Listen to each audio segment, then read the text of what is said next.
I'm going to show you how I went from a scrappy audio recording in the car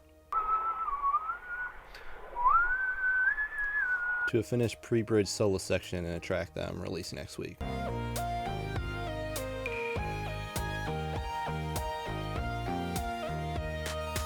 Alright, so I'm going to start with the synth because that's the focus of this part of the song.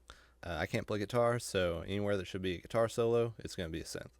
So synths are built on oscillators, and so the first thing we're going to do is we're going to enable an oscillator.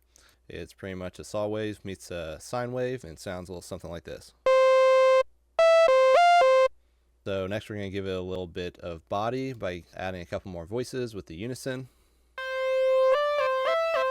The envelope on this is pretty basic. There's pretty much no attack and no release. We're going to let the effects do the releasing for us. Next we're going to add oscillator B to give it a bit more shine, a bit more character. And here I'm basically just using a square wave. Next up we're going to give it a sub oscillator. I have it set to square, but I also have it set to a couple octaves lower.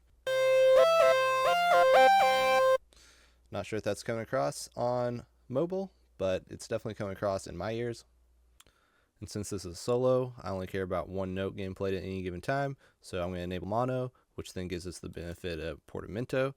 So now Serum is going to glide between notes, sounding a bit like this. To me, that's the secret sauce that's not so secret. I only have 3 effects banked up here, EQ, delay, and reverb. Delay, that's something that adds a bit more atmosphere to it. So here it is without delay. Here it is with delay.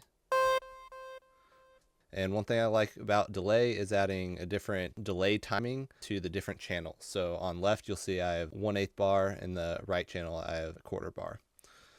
And then we got the reverb. So here's it without reverb, with reverb. Reverb's really a dealer choice. You can configure it in all sorts of ways, and this is just how I ended up configuring it. So now the solo is going to sound a bit like this.